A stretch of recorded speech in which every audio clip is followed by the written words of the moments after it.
ओम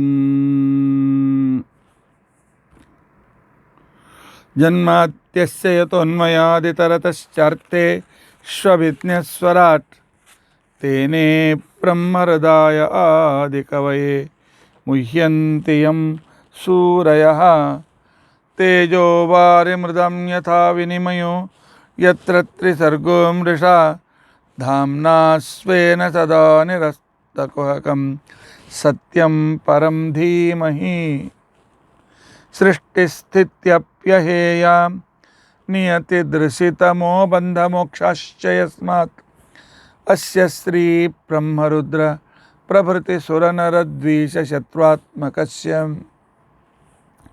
विष्णोर्व्यस्ताः समस्ताः सकलगुणनिधिः सर्वदोषव्यपेतः पूर्णानन्दाव्ययो यो गुरुरपि परमश्चिन्तयेतं महान्तं धर्मप्रोज्झितकैतवोऽत्र परमः निर्मत्सराणां सतां वेद्यं वास्तवमत्र वस्तु शिवदं तापत्रयोन्मूलनं श्रीमद्भागवते महामुनिकृते किं वा परैः ईश्वरः सत्यो हृद्यवरुध्यतेऽत्र कृतिभिः शुश्रूषुभिस्तक्षणात् निगमकल्पतरोर्गलितं फलं शुकमुखादमृतद्रवसंयुतं पिबत भागवतं रसम् आलयं मुहुरहो रसिकाः भुवि भावुकाः अभ्रमं भङ्गरहितम् अजडं विमलं सदा आनन्दतीर्थमतुलं भजे तापत्रयापहं भवति यदनुभावादेडमूकोऽपि वाग्मी जडमतिरपि जन्तुर्जायते प्रज्ञमौलिः सकलवचनचेतो देवता भारती सा मम वचसि निधत्तां सन्निधिं मानसे च अस्मत्कुरुसमारम्भां टीकाकृत्पादमध्यगां श्रीमदाचार्यपर्यन्तां वन्दे गुरुपरम्पराम्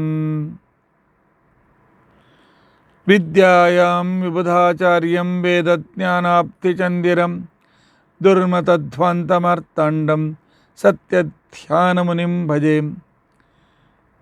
50 वर्षपर्यन्तं सततं रामपूजकः श्रीसत्यप्रमोदगुरुराट् भासतां नो हृदम्बरे बन्धुस्त्वं गुरुरिष्टदैवतमिति त्वत्पादपङ्केरुहं प्राप्तं मां परिपालयेत् सततं याचे निबद्धाञ्जलिः चित्तं मद्गुणदोषचिन्तनविधौ नूनं मनाङ्मा कृताः श्रीसत्यात्मगुरो त्वदङ्घ्रियुगलं हित्वा न मे सद्गतिः यैरहं शुकवत् सम्यक् शिक्षितोऽस्मि कृपालुभिः तान् वन्दे धेनुपाचार्यान् तत्त्वज्ञानार्थसिद्धये श्रीगुरुभ्यो नमः हरिः ओम हरिः ओम हरिः ओम स्वस्त्यस्तु असेडसन्मङ्गलानि सन्तु श्लोकैकश्रवणपठनमात्रेण मुक्तश्च श्रोतॄणां निखिलकलिकृतकल्मषापनोदनपुटुतरे धर्माद्यखिलपुरुषार्थसाधनीभूते अद्य श्रीमद्भागवते नवमस्कन्धान्तरकथा प्रारंभे सति किञ्चित् पूर्वकथानुवादः हरिः ओम हरिः ओम हरिः ओम ಒಂದು ನಿಮಿಷ ಹರಿನಾಮಸ್ಮರಣೆ ಹರೇ ರಾಮ ರಾಮ ರಾಮ ಹರೇ ಹರೇ ಹರೇ ಕೃಷ್ಣ ಕೃಷ್ಣ ಕೃಷ್ಣ ಹರೇ ಹರೇ ಹರೇ ರಾಮ ರಾಮ ರಾಮ ಹರೇ ಹರೇ ಹರೇ ಕೃಷ್ಣ ಕೃಷ್ಣ ಕೃಷ್ಣ ಹರೇ ಹರೇ ಹರೇ ರಾಮ ರಾಮ ರಾಮ ಹರೇ ಹರೇ हरे कृष्ण कृष्ण कृष्ण हरे हरे ಹರೇ ರಾಮ ರಾಮ ರಾಮ ಹರೇ ಹರೇ, ಹರೇ ಕೃಷ್ಣ ಕೃಷ್ಣ ಕೃಷ್ಣ ಹರೇ ಹರೇ, ಹರೇ ರಾಮ ರಾಮ ರಾಮ ಹರೇ ಹರೇ, ಹರೇ ಕೃಷ್ಣ ಕೃಷ್ಣ ಕೃಷ್ಣ ಹರೇ ಹರೇ, ಹರೇ ರಾಮ ರಾಮ ರಾಮ ಹರೇ ಹರೇ, ಹರೇ ಕೃಷ್ಣ ಕೃಷ್ಣ ಕೃಷ್ಣ ಹರೇ ಹರೇ, ಹರೇ ರಾಮ ರಾಮ ರಾಮ ಹರೇ ಹರೇ, ಹರೇ ಕೃಷ್ಣ ಕೃಷ್ಣ ಕೃಷ್ಣ ಹರೇ ಹರೇ.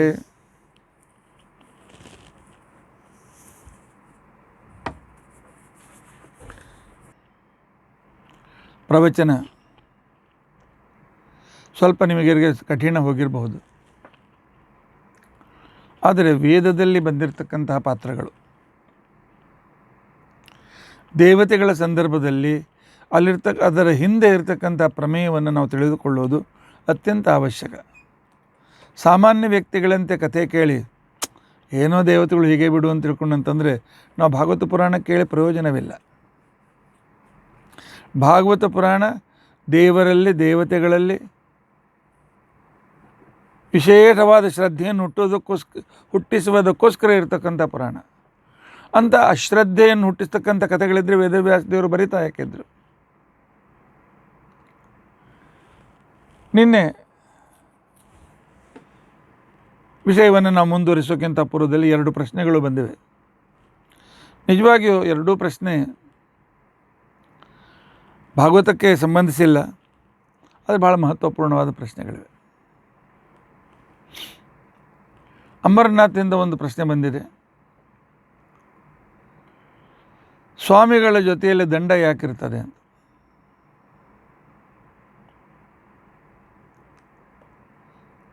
ಒಳ್ಳೆ ಪ್ರಶ್ನೆ, ಭಾಳ ತಿಳಿದುಕೊಳ್ಳಬೇಕಾದಂಥ ಪ್ರಶ್ನೆ.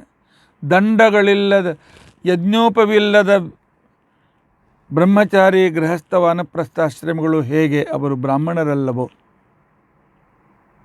ದಂಡ ಇಲ್ಲದೆ ಇದ್ದ ವ್ಯಕ್ತಿ ಸನ್ಯಾಸಿ ಅಲ್ಲ.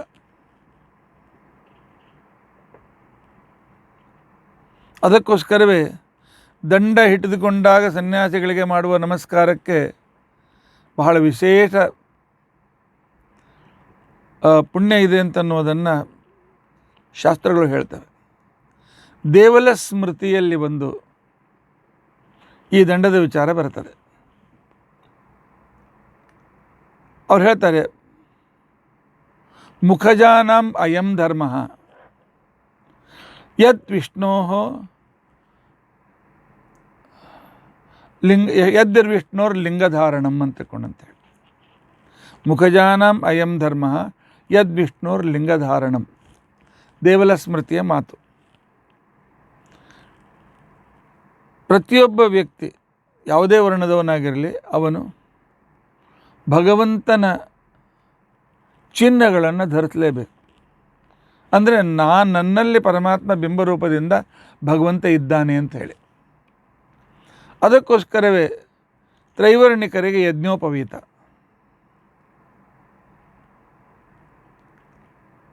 ತ್ರೈವರ್ಣಿಕರನ್ನು ಬಿಟ್ಟು ಅಥವಾ ಹೆಣ್ಣು ಮಕ್ಕಳಿಗೆ ಮಂಗಲಸೂತ್ರ, ಅದಕ್ಕಿಂತ ಮೊದಲು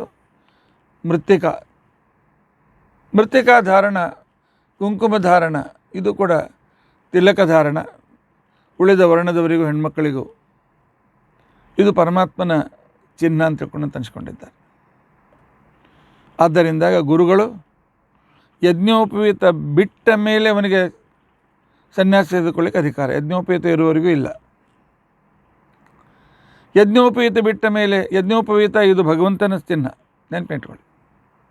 ಯಾಕೆ ಯಜ್ಞೋಪವೀತ ಹೇಗಿದೆ, ಪ್ರತಿಯೊಂದು 3 ಎಳೆಗಳ ಒಂದು ಯಜ್ಞೋಪವೀತ, ಪ್ರತಿಯೊಂದು ಎಳೆಗಳಲ್ಲಿ 3 ಎಳೆಗಳಿರ್ತವೆ, ಒಟ್ಟು 9. ಆ 9 ಮತ್ತು ಬ್ರಹ್ಮಗಂಟು ಸೇರಿ 10. ಈ 10 ಎಳೆಗಳು ಅಂತೇನಿವೆ, ಈ 10 ಎಳೆಗಳು ದಶಾವತಾರ ಅಥವಾ ಇನ್ನೊಂದು ಸಂಪ್ರದಾಯದ ಪ್ರಕಾರ ಪರಮಾತ್ಮನ ಪಂಚರೂಪದ 2 ಸಲದ ಆವರ್ತನ, ಅಥವಾ ಗೋಪಾಲ ಮಂತ್ರದಲ್ಲಿ 10 ಅಕ್ಷರಗಳಿವೆ. ಗೋಪಾಲ ಮಂತ್ರದ ಇದು ಸೂಚಕವಾಗಿರ್ತಕ್ಕಂಥದ್ದು.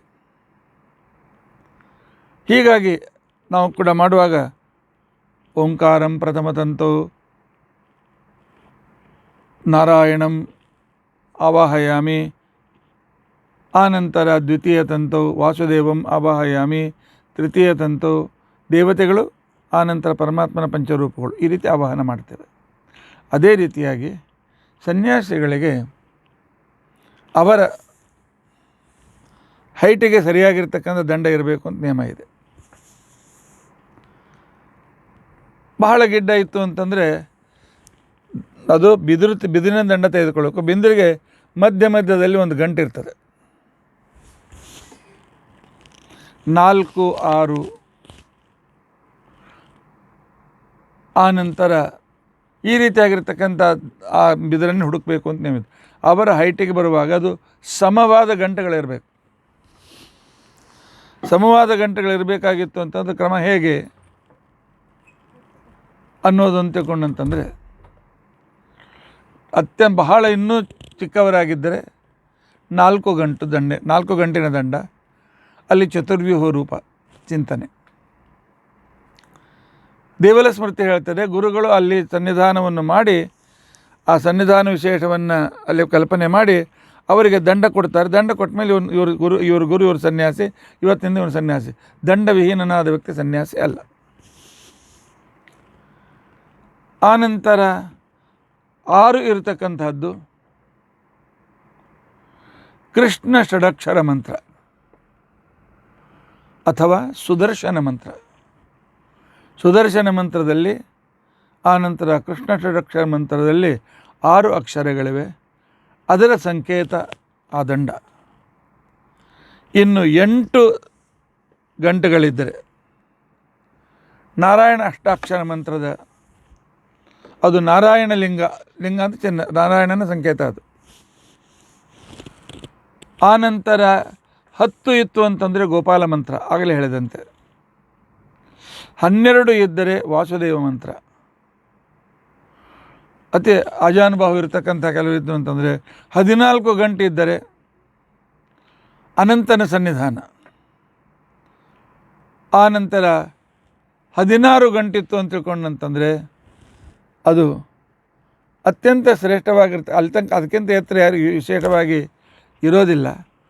ಆದ್ದರಿಂದಾಗಿ ಅನಂತ ಸರ್ವಸಾಮಾನ್ಯವಾಗಿ ಕೊನೆಯದು ಅಂತ ತಿಳ್ಕೊಂಡಂತ ಅನಿಸ್ಕೊಳ್ತದೆ. ಆನಂತರ ಷೋಡಶಾಕ್ಷರ ಮಂತ್ರಗಳನ್ನು ಇಟ್ಟುಕೊಂಡಲ್ಲಿ ಅನುಸಂಧಾನ ಮಾಡ್ತಕ್ಕಂಥ ಕ್ರಮ. ಒಟ್ಟು ದಂಡ ಇದು ಅವರ ಆರಾಧ್ಯ ಭಗವಂತನ, ಹೇಗೆ ನಮ್ಮ ಯಜ್ಞೋಪವೀತ ಮಂತ್ರಲಿಂಗ, ಅದೇ ರೀತಿಯಾಗಿ ಅವರಿಗೂ ಕೂಡ ಮಂತ್ರಲಿಂಗದಿಂದ ವಿಷ್ಣುಲಿಂಗದಿಂದ ಅವನ ಸಹಿತವಾಗಿರ್ತಕ್ಕಂಥದ್ದು, ವಿಷ್ಣುವಿನ ಚಿಹ್ನೆ ಸಹಿತವಾಗಿರ್ತಕ್ಕಂಥದ್ದು ದಂಡ. ಅದು ಇರಲೇಬೇಕು. ದಂಡ ಇಲ್ಲದೆ ಅವ್ರು ಬಹಳ ದೂರ ಹೋಗುವಂತಿಲ್ಲ. ಹಾಗೆ ಮನೆಯೊಳಗೆ ಯಾವಾಗ ಓಡಾಡೋ ಬಂದ ಸ್ವಾಮಿಗಳು ಪೂಜೆ ಗೀಜೆ ಮಾಡೋ ಬಂದ ದಂಡ ಹಿಡ್ಕೊಂಡು ತಿರುಗಾಕ್ತಾರೆ, ಹಾಗಲ್ಲ. ಅದಕ್ಕೆ ದೈವಲ ಸ್ಮೃತಿ ಹೇಳ್ತಾರೆ, ಒಂದು ಆಕಳು ಅಂಬಾ ಅಂತ ತಿಳ್ಕೊಂಡಂತಂದರೆ ಎಷ್ಟು ದೂರ ಕೇಳಿಸ್ತದೆ, ಅಷ್ಟರವರೆಗೂ ದಂಡ ಇಲ್ಲದೆ ಅವರು ವ್ಯವಹಾರ ಮಾಡ್ಬೋದು. ಅಲ್ಲಿ ದಂಡ ಇಟ್ಟು ಅಲ್ಲೇ ಇಟ್ಟು ಸಮೀಪದಲ್ಲಿ ಇಟ್ಟಿರ್ತಾರೆ, ಆ ನಿಂತಾಗಿ ಓಡಾಡ್ತಾ ಮಾಡ್ತಾ ಇರ್ತಾರೆ. ಆಮೇಲೆ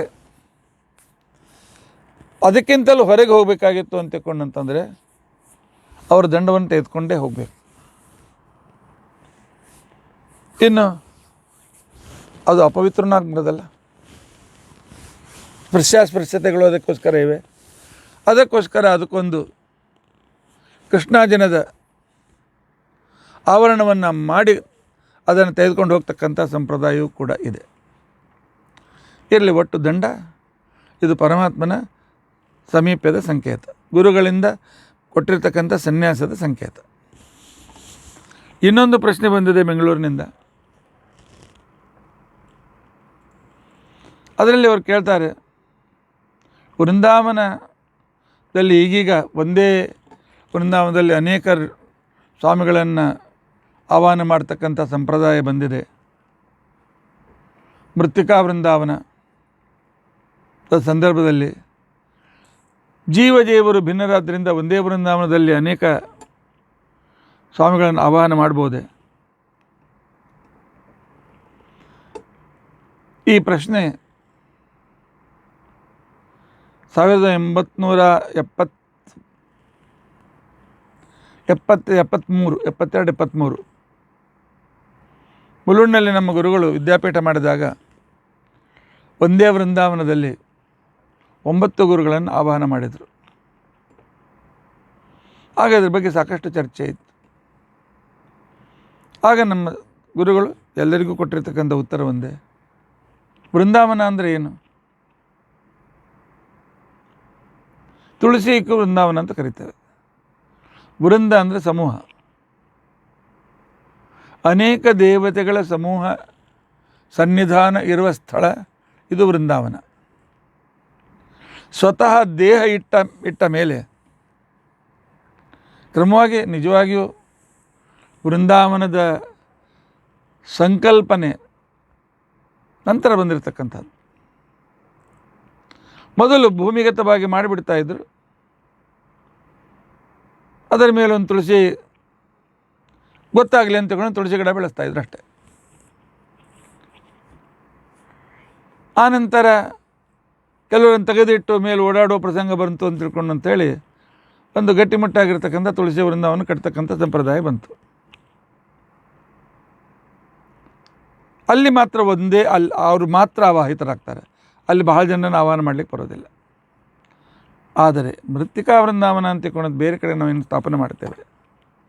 ಅಲ್ಲಿ ಎಷ್ಟು ಬೇಕಾದಷ್ಟು ಜನರನ್ನು ಅಲ್ಲಿ ಸನ್ನಿಧಾನಕ್ಕೆ ಆಹ್ವಾನ ಮಾಡಲಿಕ್ಕೆ ಬರ್ತಾರೆ. ಯಾಕೆ?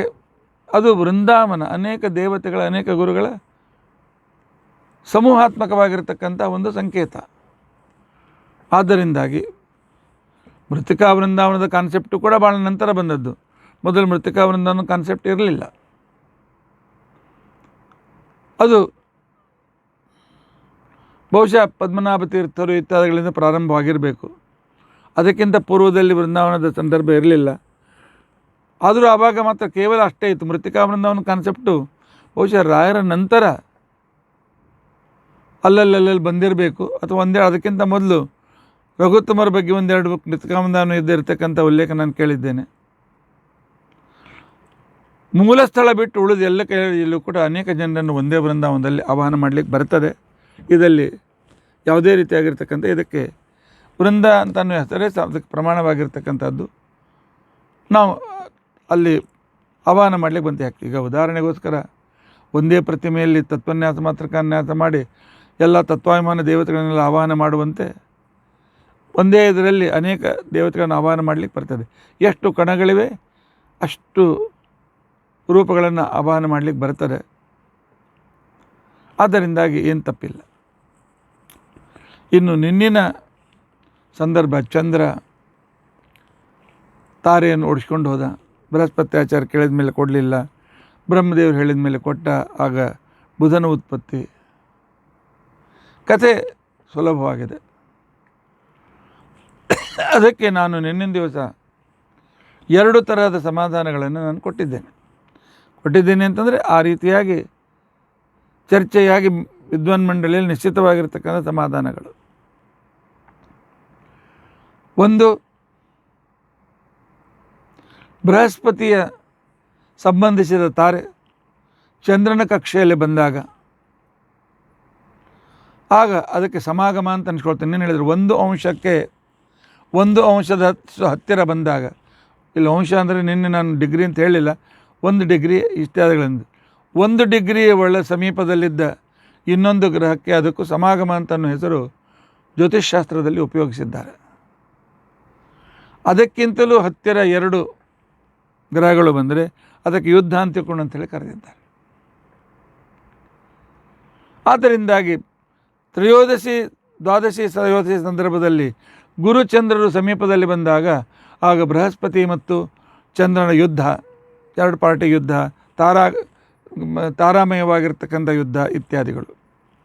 ಮತ್ತು ಗ್ರಹಗಳ ಒಂದು ಗಮನಾಗಮನದಿಂದಾಗಿ ಒಂದೇ ಗ್ರಹಗಳು ಬಹಳ ಸಮೀಪದ ಬಂದಾಗ ಪ್ರಕೃತಿಯಲ್ಲಿ ಅನೇಕ ರೀತಿಯಾಗಿರ್ತಕ್ಕಂತಹ ಬದಲಾವಣೆಗಳು, ಅನೇಕ ರೀತಿಯಾಗಿರ್ತಕ್ಕಂಥ ಸಂದರ್ಭಗಳು ನಡೀತಕ್ಕಂಥದ್ದು ಎಲ್ಲರಿಗೂ ವಿದಿತವಾಗಿರ್ತಕ್ಕಂಥದ್ದು.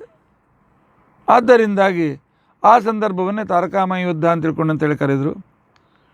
ಚಂದ್ರನಿಂದ ಬಂದಿರತಕ್ಕಂಥ ಒಂದು ಭಾಗ ಹೊರಗೆ ಬಂದು ಅದು ಒಂದು ವಿಶಿಷ್ಟವಾದಂಥ ಗ್ರಹತ್ವವನ್ನು ಪಡೆದಾಗ ಆಗ ಅದಕ್ಕೆ ಆ ಚಂದ್ರನ ಉಪಗ್ರಹ ಬುಧ ಅಂತ ತಿಳ್ಕೊಂಡಿರ್ತಕ್ಕಂಥ ಒಂದು ಹೊಸ ಹೆಸರನ್ನು ಸಂಶೋಧನೆ ಮಾಡಿರ್ಬೋದು. ಈಗಂತೂ ಬುಧ ಸೂರ್ಯನಿಗೆ ಸಮೀಪದಲ್ಲಿರ್ತಕ್ಕಂಥ ಅತಿ ಸಮೀಪದಲ್ಲಿರ್ತಕ್ಕಂಥ ಗ್ರಹ ಅಂತೇಳಿ ಅನ್ನಿಸ್ಕೊಳ್ತಾನೆ.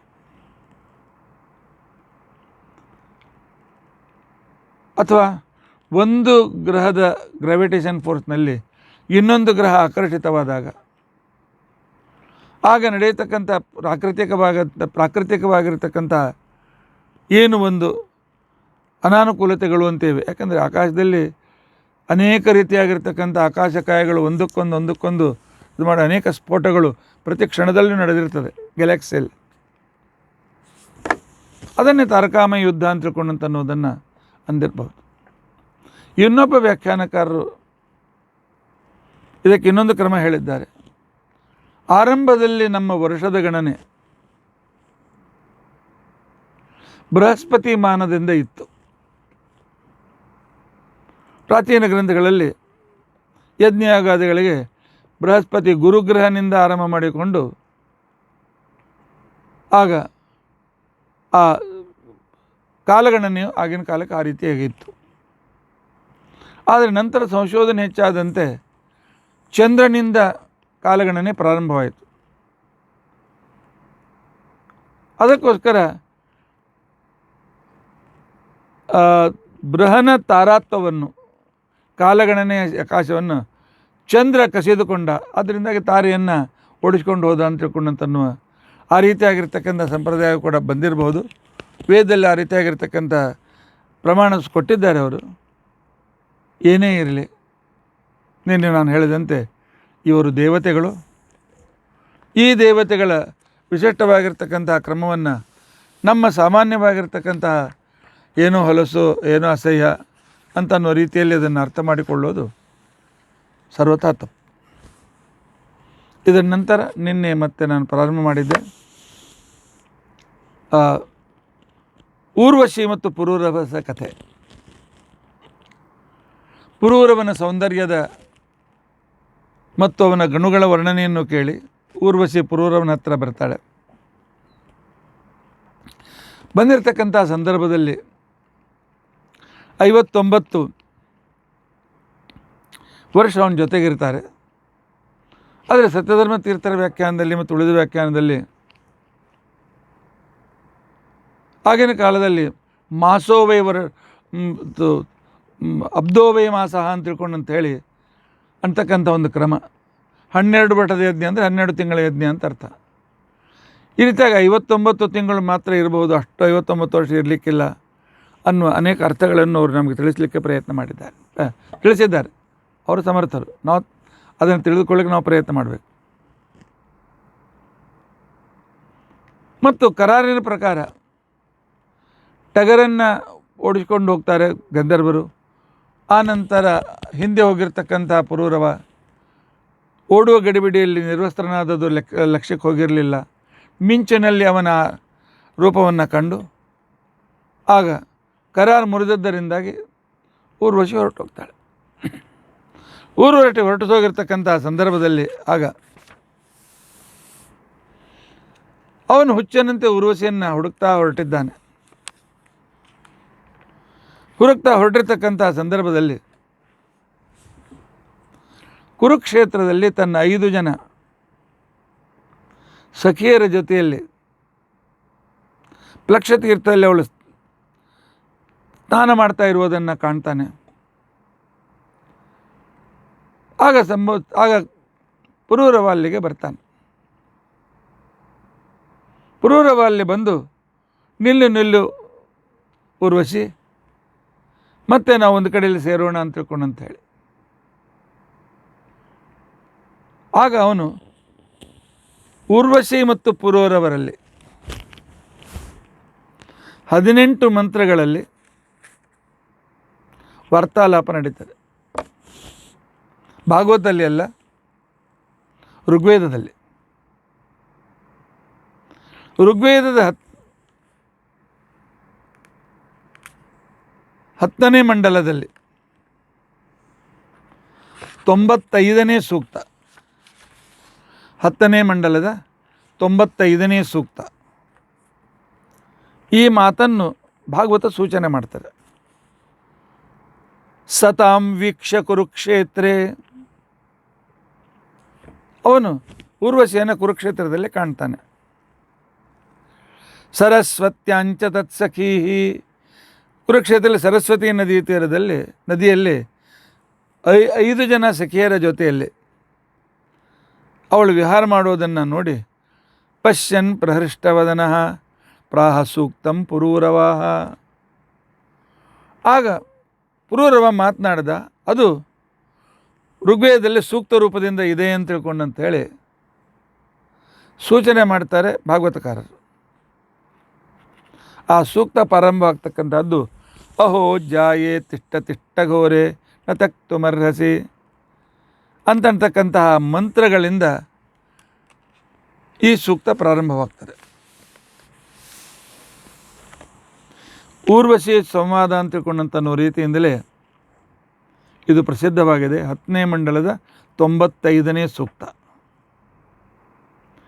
ಈ ಸೂಕ್ತದ ಸಂದರ್ಭದಲ್ಲಿ ಇದರ ಬಗ್ಗೆ ವ್ಯಾಖ್ಯಾನ ಮಾಡುವಾಗ, ಅಂದರೆ ಇದರ ಬಗ್ಗೆ ಸೂಚನೆಯನ್ನು ತಿಳಿಸುವಾಗ, ಬೃಹದ್ದೇವತಾ ಅಂತನ್ನುವ ಗ್ರಂಥಕಾರರು ಇದು ಪುರೂರವಸ ಊರ್ವಶಿಯರ ಸೂಕ್ತ, ಇದೊಂದು ವಿಶಿಷ್ಟವಾಗಿರ್ತಕ್ಕಂತಹ ತತ್ವಜ್ಞಾನವನ್ನು ನಮಗೆ ತಿಳಿಸ್ತದೆ ಅಂತಕೊಂಡಂತ ಅನ್ನೋದನ್ನು ಸೂಚನೆ ಮಾಡ್ತಾರೆ. ಶತಪಥ ಬ್ರಾಹ್ಮಣದಲ್ಲಿಯೂ ಕೂಡ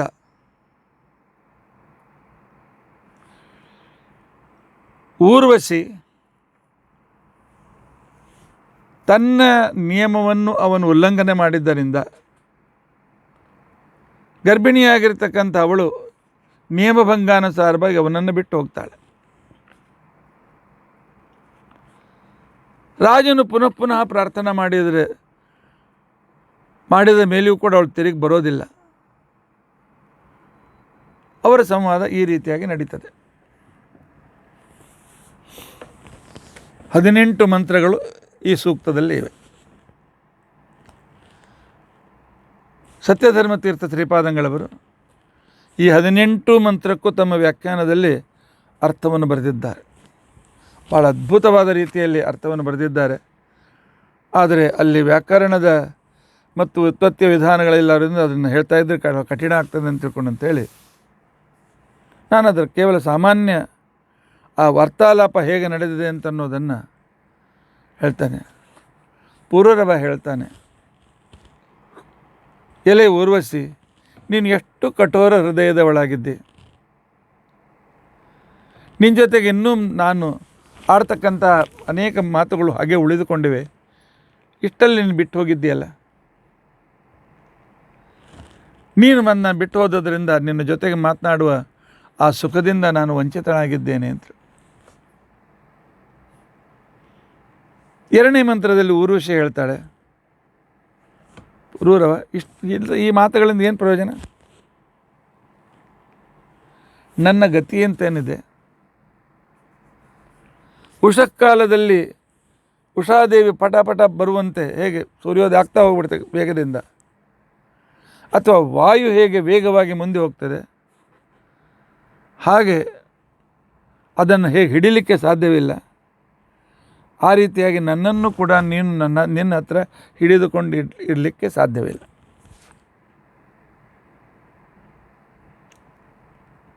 ಇದು ಕೇವಲ ಪ್ರಣಯಿಗಳ ಪ್ರೇಮಿಕೆಯರಲ್ಲಿರ್ತಕ್ಕಂತಹ ಸಂವಾದ ಅಂತ ತಿಳಿದುಕೊಳ್ಬೇಡಿ. ಇಲ್ಲಿ ಊರ್ವಶಿ ಅಂತ ತಿಳ್ಕೊಂಡಂತಂದರೆ ವೇದ ಮಂತ್ರಗಳಿಗೆ ಒಂದರ್ಥ, ಅಲ್ಲೇನು ಹೆಸರು ಬಂದಿವೆ ಇತಿಹಾಸ, ಆ ರೀತಿ ಅರ್ಥ ಮಾಡಬೇಕು. ಅದಕ್ಕೆ ಆದಿಭೌತಿಕ ಅರ್ಥ ಅಂತ ತಿಳ್ಕೊಂಡಂತೇಳಿ ಕರೀತಾರೆ. ಇದರ ಜೊತೆಯಲ್ಲಿ ಒಂದು ಆದಿ ದೈವಿಕ ಅರ್ಥ ಇರ್ತದೆ, ಅದರ ಹಿಂದೆ ಆಧ್ಯಾತ್ಮಿಕ ಅರ್ಥವು ಇನ್ನೊಂದು ಇರ್ತದೆ. ವೇದಕ್ಕೆ 3 ಅರ್ಥಗಳು ಯಾವಾಗಲೂ. ಇಲ್ಲಿ ಊರ್ವಶಿ ಅಂತ ತಿಳ್ಕೊಂಡಂತಂದರೆ ಯಾರು? ವೇದದಲ್ಲಿರ್ತಕ್ಕಂಥ ತತ್ವಜ್ಞಾನದಲ್ಲಿ ಎರಡು ದಾರಿಗಳು. ಒಂದು ಶ್ರೇಯೋ ಮಾರ್ಗ, ಇನ್ನೊಂದು ಪ್ರೇಯೋ ಮಾರ್ಗ. ಪ್ರೇಯೋ ಮಾರ್ಗ ಅಂತ ತಿಳ್ಕೊಂಡಂತಂದರೆ ವೇದ ಮಂತ್ರಗಳಿಂದ ಪೂರ್ವಮೀಮಾಂಸ ಹೇಳುವಂತೆ ವೇದ ಮಂತ್ರಗಳಿಂದ ದೇವತೆಗಳನ್ನು ಆವಾಹನ ಮಾಡಿ ಅದರಿಂದ ಸ್ವರ್ಗಾದಿ ಸುಖಗಳನ್ನು ಪಡೆಯೋದಕ್ಕೋಸ್ಕರ ಮಾಡ್ತಕ್ಕಂಥ ವಿಧಿವಿಧಾನಗಳು, ಇದಕ್ಕೆ ಕರ್ಮ ಮಾರ್ಗ, ಇದಕ್ಕೆ ಪ್ರೇಯೋ ಮಾರ್ಗ ಅಂತ ತಿಳ್ಕೊಂಡಂತ ಹೆಸರು. ಇನ್ನೊಂದು ವೇದ ಪ್ರತಿಪಾದ್ಯನಾಗಿರ್ತಕ್ಕಂಥ ಭಗವಂತನ ಅನುಗ್ರಹವನ್ನು ಪಡೆದು ನಾವು ಅವನ ಅನುಗ್ರಹದಿಂದ ಅವನ ಸಾಮೀಪ್ಯವನ್ನು ಪಡೆಯಬೇಕು ಅನ್ನೋ ರೀತಿಯಲ್ಲಿ ವೇದ ಮಂತ್ರಗಳನ್ನು ವೇದಾಂತಗಳನ್ನು ಅರ್ಥ ಮಾಡಿಕೊಳ್ಳಬೇಕು ಅಂತ ತಿಳ್ಕೊಂಡಂತೇಳಿ ಕಠೋಪನಿಷತ್ನಲ್ಲಿ ಯಮಧರ್ಮರಾಜ ನಚಿಕೇತನಿಗೆ ಉಪದೇಶ ಮಾಡುವಾಗ ಈ ರೀತಿಯಾಗಿ ತಿಳಿಸ್ತಾನೆ. ಇಲ್ಲಿ ಎಲೆ ಪ್ರಿಯ ಊರ್ವಶಿ ಅಂತ ತಿಳ್ಕೊಂಡಂತಂದರೆ ಉರುನ್ ವಶೀಕರೋತೀತಿ ಊರ್ವಶಿ. ಉರು ಅಂದರೆ ಶ್ರೇಷ್ಠರು,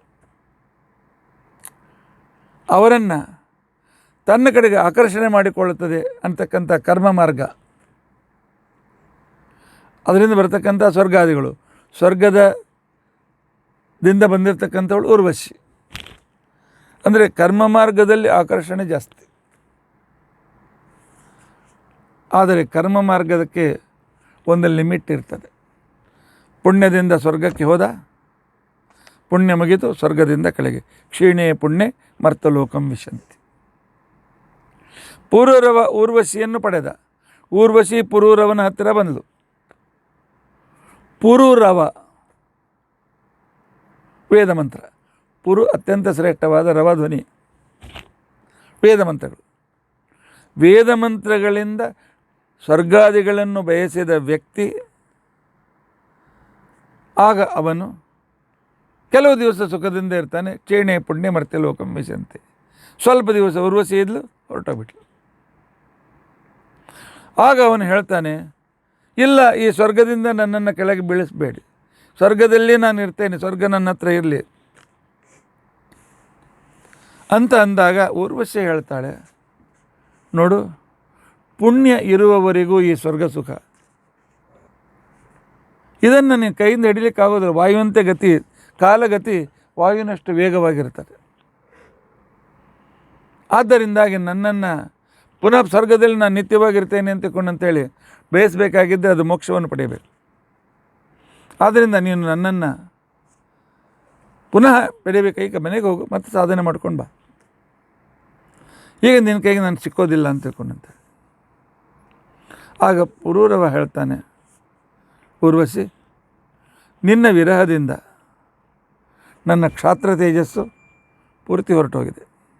ಮೂರನೇ ಮಂತ್ರದ ಅರ್ಥ, ರಾಜ್ಯ ಆಡುವುದರಲ್ಲಿ ನನಗೆ ಯಾವುದೇ ರೀತಿಯಾಗಿರ್ತಕ್ಕಂಥ ಆಸಕ್ತಿ ಉಳಿದಿಲ್ಲ.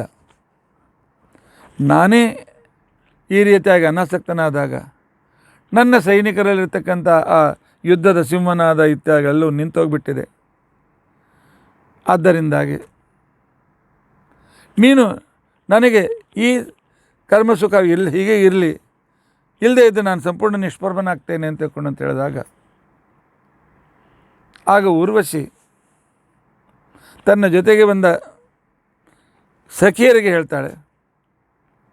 ಆನಂತರ ಪ್ರಾತಃ ಕಾಲದ ಉಷಾದೇವಿಯನ್ನು ಕುರಿತು, ಉಷಾದೇವಿ ಉಷಾ ಸೂಕ್ತ ವೇದಗಳಲ್ಲಿ ಈ ಸೂರ್ಯೋದಯ ಅಂತಿಕೊಂಡಂತಂದರೆ ಸಾಧನೆ ಆರಂಭ ಅಂತನ್ನುವ ಸಂಕೇತದಲ್ಲಿ ಅದನ್ನು ತೆಗೆದುಕೊಂಡಿದ್ದಾರೆ. ನಾನು ಈ ವ್ಯಕ್ತಿ ಸ್ವರ್ಗಕ್ಕೋಸ್ಕರ ಕರ್ಮ ಮಾರ್ಗದಿಂದ ಯಜ್ಞಾದಿಗಳನ್ನು ಮಾಡಿದಾಗ ನಾನು ಸ್ವರ್ಗದಲ್ಲಿ ಇವನ ಜೊತೆಯಲ್ಲಿದ್ದೆ, ಅಂದರೆ ಸ್ವರ್ಗ ಸುಖವನ್ನು ನಾನು ಇವನಿಗೆ ಅನುಕೂಲ ಮಾಡಿ ಕೊಟ್ಟಿದ್ದೇನೆ. ಆದರೆ ಈ ವ್ಯಕ್ತಿ ಇದನ್ನು ನಿತ್ಯ ಅಂತ ತಿಳಿದುಕೊಂಡಿದ್ದಾನೆ, ಇದೇ ತಪ್ಪು ಮಾಡಿದ್ದಾನೆ. ರಾಜ ಒಂದು ಮಾತನ್ನು ಹೇಳ್ತಾನೆ, ಸ್ವರ್ಗಾದಿ ಸುಖಗಳಿಗೋಸ್ಕರ ಕರ್ಮ ಮಾರ್ಗ ಅಂತ ತಿಳ್ಕೊಂಡಂತೇನಿದೆ, ಈ ಮಾರ್ಗ ಹೇಗೆ ಅಂತ ತಿಳ್ಕೊಂಡಂತಂದರೆ ಸ್ವಲ್ಪ ಹೊತ್ತು ಇದು ಸುಖವನ್ನು ಕೊಡ್ತಕ್ಕಂಥದ್ದು, ನಂತರ ಅಷ್ಟೇ ದುಃಖವನ್ನು ಕೂಡ ಕೊಡ್ತಕ್ಕಂಥದ್ದು ನೀನು. ಆದರೆ ನೀನು ಸ್ವರ್ಗದಲ್ಲಿರುವಾಗ ಹಗಲು ರಾತ್ರಿ ದಿನಕ್ಕೆ 3 ಸಲ ನನ್ನ ಭೋಗವನ್ನು ನೀನು ಮಾಡ್ತಾಯಿದ್ದೆ. ತಾತ್ಪರ್ಯ, ಆ ಸ್ವರ್ಗ ಸುಖದಲ್ಲಿರ್ತಕ್ಕಂಥವ್ರಿಗೆ ಹಗಲು ಮಧ್ಯಾಹ್ನ ರಾತ್ರಿ ಭೋಗದ ಹಿಂದೆ ಆಶೆ ಇರ್ತದೆ. ಆದ್ದರಿಂದಾಗಿ ನೀನು ಅಲ್ಲಿ ನಿನ್ನ ಪುಣ್ಯ ಮುಗಿಯಿತು, ಪತಿತನಾಗ್ತಾ ಇದ್ದಿ. ಪುರೂರವ ಹೇಳ್ತಾನೆ, ಇಲ್ಲ,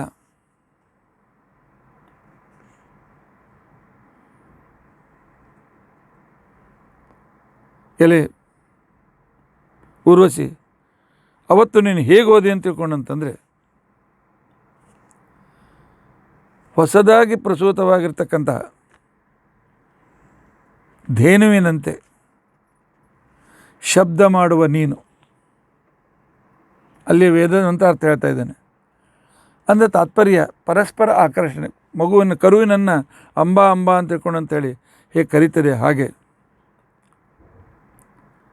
ಅವಳಿಗೆ 4 ಜನ ಜೊತೆಯಲ್ಲಿ ಸಖಿಯರೇನಿದ್ರು, ಅವರ ಹೆಸರು ಸುಜೂರ್ಣಿ, ಶ್ರೇಣಿ, ಸುಮ್ನಾಪಿ, ಹೃದಯ ಚಕ್ಷು ಅಂತ ತಿಳ್ಕೊಂಡಂತ ಹೇಳಿ ಸಖಿಯರ ಜೊತೆಗೆ ನೀನೀಗ ಇದ್ದೀಯಲ್ಲ ಇಲ್ಲಿ. ಅಂದರೆ ವೇದ ಮಂತ್ರದ ಆ ಒಂದು ವಿಶಿಷ್ಟವಾದ ಕರ್ಮ ಮಾರ್ಗದ ಸೂಕ್ತದ ವಿವರಣೆಗಳು ಇವು. ಅದರದಂತೆ ನೀನು ನನ್ನಿಂದ ದೂರ ಆಗಿದ್ದೀಯಲ್ಲ, ಇವ್ರ ಜೊತೆ ಹೋಗಿದ್ದೀಯಲ್ಲ, ಯಾಕೆ ಅಂತ ತಿಳ್ಕೊಂಡಂತೆ. ಇಲ್ಲ, ಎಲೆ ಪುರೂರವ, ನದಿ ಜಲದಿಂದ ರಕ್ಷಣೆ ಮಾಡಲ್ಪಟ್ಟ ನಿನ್ನನ್ನು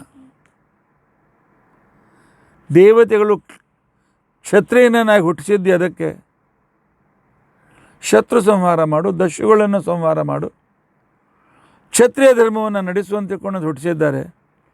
ಅದನ್ನು ಬಿಟ್ಟು ಕೇವಲ ಯಜ್ಞ, ಸ್ವರ್ಗಕ್ಕೋಸ್ಕರ ಯಜ್ಞ ಆಗಾದಗಳಲ್ಲಿ ಆಸಕ್ತನಾದರೆ ನೀನು ಕರ್ಮವನ್ನು ಬಿಟ್ಟಂತೆ ಆಗ್ತದೆ. ಆಗ ಪುರೂರವ ಹೇಳ್ತಾನೆ, ಇಲ್ಲ ಊರ್ವಶಿ, ನಿನ್ನನ್ನು ನಾನು ಬಿಟ್ಟು ಹೋದರೆ ವ್ಯಾಧದಿಂದ ಭಯಗ್ರಸ್ತವಾಗಿರ್ತಕ್ಕಂಥ ಹರಿಣಿಯಂತೆ,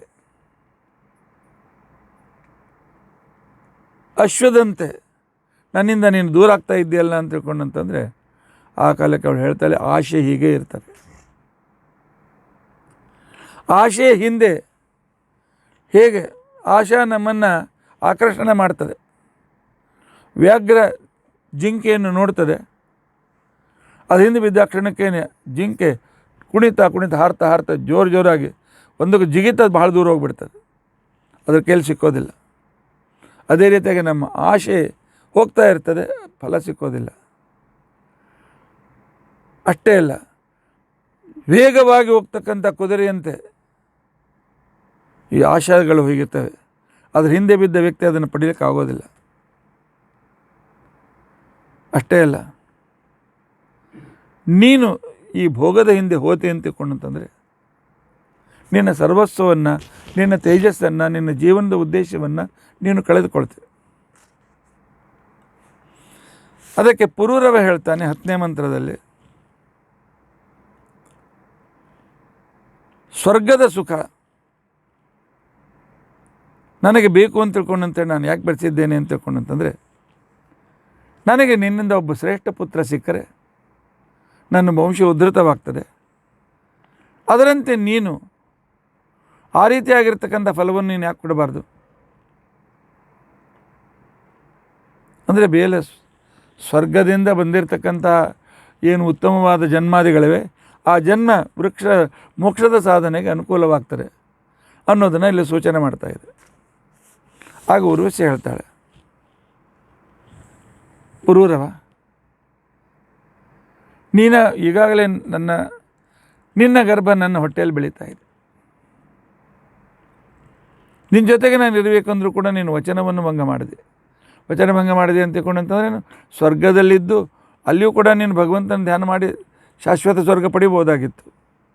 ಆದರೆ ನೀನು ವೇದಗಳ ಆಧ್ಯಾತ್ಮಿಕ ಅರ್ಥವನ್ನು ಬಿಟ್ಟು ಕರ್ಮ ಸಂಬಂಧಿಯಾಗಿರ್ತಕ್ಕಂಥ ಸುಖಭೋಗಕ್ಕೋಸ್ಕರ ಈ ರೀತಿಯಾದಂಥ ಯಜ್ಞಾಗಾದಿಗಳನ್ನು ಮಾಡಿದೆಯಲ್ಲ, ಅದಕ್ಕೆ ನಿನ್ನಿಂದ ನಾನು ದೂರ ಆಗ್ತಾ ಇದ್ದೇನೆ.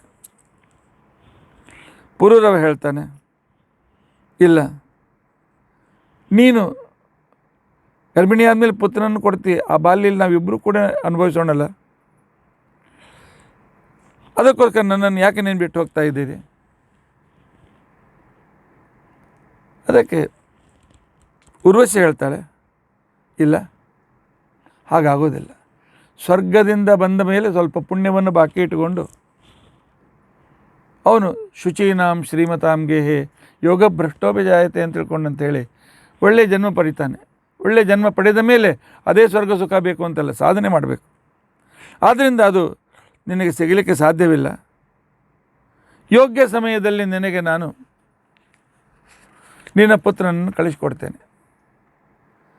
ನಿನ್ನ ಪುತ್ರನನ್ನು ಕಳಿಸ್ಕೊಡ್ತೇನೆ ಅಂತ ತಿಳ್ಕೊಂಡಂತಿರ್ತಕ್ಕಂಥ ಸಂದರ್ಭದಲ್ಲಿ ಆ ಕಾಲಕ್ಕೆ ಅವಳು ಹೇಳ್ತಾಳೆ, ಯೋಗ್ಯ ಸಮಯದಲ್ಲಿ ನಿನಗೆ ತತ್ವಜ್ಞಾನ ಆಗ್ತದೆ, ಚಿಂತೆ ಮಾಡಬೇಡ.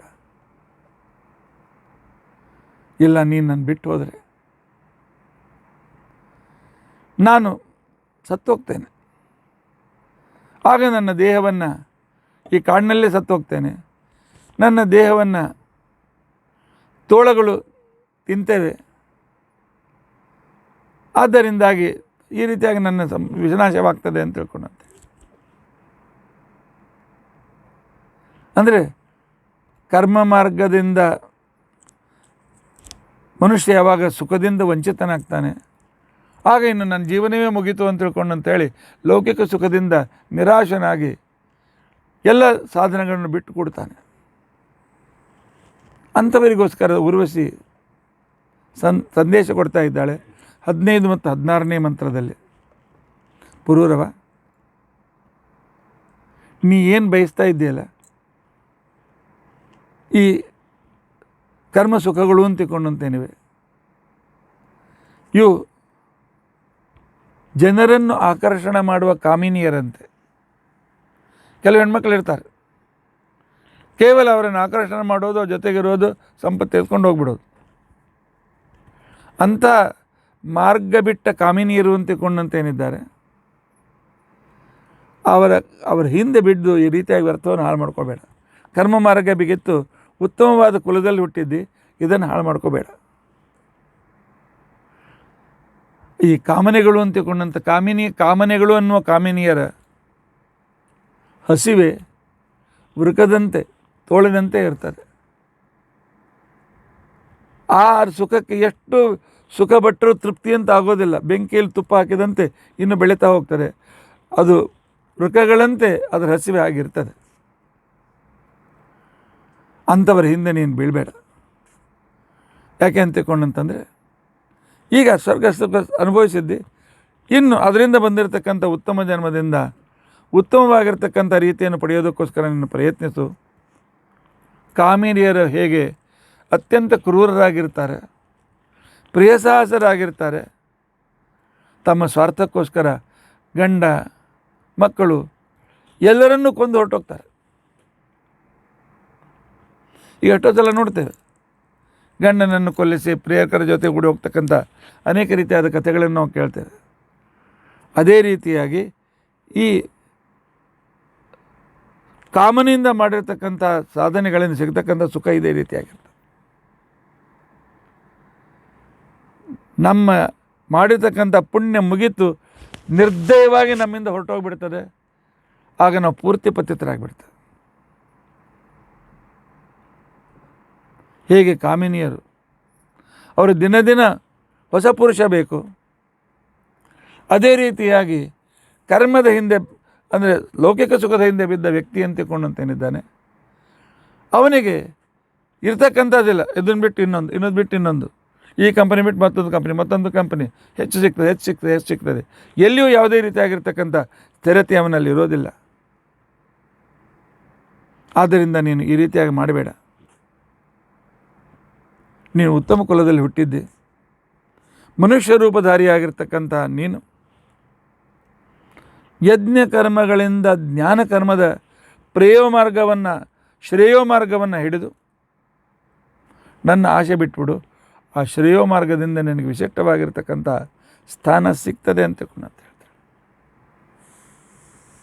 ಅಷ್ಟೇ ಅಲ್ಲ, ನಾನು ಹೇಳಿದಂತೆ ಮುಂದಿನ ವರ್ಷ ಇದೇ ಸ್ಥಳಕ್ಕೆ ಬಾ, ಅಷ್ಟರಲ್ಲಿ ನಿನ್ನ ಮಗನ ಹುಟ್ಟಿರ್ತಾನೆ, ನಿನ್ನ ಮಗನನ್ನು ನಾನು ಕೊಡ್ತೇನೆ ನಿನಗೆ, ಅದನ್ನು ಸ್ವೀಕಾರ ಮಾಡಿ ಹೋಗು ಅಂತ ಹೇಳಿದ್ದಾರೆ. ಭಾಗವತದ ಪ್ರಕಾರ ಆಯು ಅಂತಕ್ಕಂಥ ಮಗ ಹುಟ್ಟುತ್ತಾನೆ, ಅವನನ್ನು ಉರ್ವಶಿ ಕೊಟ್ಟು ಹೊರಟೋಗ್ತಾಳೆ. ಅವಳು ಒಂದು ದಿವಸ ಆಗ ನಿನ್ನ ಜೊತೆಲಿ ನಾನು ಇರ್ತೇನೆ ಅಂತನ್ನುವ ಒಂದು ಆಶ್ವಾಸನೆಯನ್ನು ಕೂಡ ಕೊಡ್ತಾಳೆ. ವೇದ ಮಂತ್ರ, ಇಬ್ಬರು, ಒಬ್ಬ ಬೇಡ್ತಕ್ಕಂಥವನು, ಇನ್ನೊಬ್ಬಳು ಕಠೋರರಾಗಿರ್ತಕ್ಕಂಥ ಅವಳ ಹೆಣ್ಮಗಳು ತಿರಸ್ಕಾರ ಮಾಡ್ತಕ್ಕಂಥವಳನ್ನು ಸಂವಾದದಂತೆ ಮೇಲೆ ಕಾಣಿಸ್ತದೆ. ಆದರೆ ಅಲ್ಲಿರ್ತಕ್ಕಂಥದ್ದು ಶ್ರೇಯೋ ಮಾರ್ಗ ಹಿಡಿ ಅಂತ ತಿಳ್ಕೊಂಡಂತೇಳಿ, ಇಲ್ಲ ನನಗೆ ಪ್ರೇಯೋ ಮಾರ್ಗ ಬೇಕು ಅಂತ ತಿಳ್ಕೊಂಡಂತ ಅನ್ನೋದು. ಆಗ ಪ್ರೇಯೋ ಮಾರ್ಗದಿಂದ ಇರ್ತಕ್ಕಂಥ ಹಾನಿಗಳನ್ನು ವ್ಯಕ್ತಪಡಿಸಿ ಆ ರೀತಿಯಾಗಿ ಅದನ್ನು ತಿಳಿಸ್ತಕ್ಕಂಥ ಕ್ರಮ. ಆದ್ದರಿಂದ ನಿನ್ನೆ ನಾನು ಹೇಳಿದಂತೆ ವೇದದಲ್ಲಿ ಬಂದ ಕಥೆಗಳು ಪುರಾಣದಲ್ಲಿ ಬಂದಾಗ, ಇಲ್ಲ ಮತ್ತು ಪುರಾಣದಲ್ಲಿ ಈ ರೀತಿಯಾಗಿರ್ತಕ್ಕಂಥ ಒಂದು ಸಾಮಾನ್ಯ ಜನರಂತೆ ಈ ರೀತಿಯಾಗಿರ್ತಕ್ಕಂಥ ಕಥೆಗಳನ್ನು ಯಾಕೆ ಹೆಣಿತಾರೆ ಅಂತ ತಿಳ್ಕೊಂಡಂತಂದರೆ, ಒಂದು ಮಾತು ನೆನಪಿಟ್ಕೊಳ್ಬೇಕು.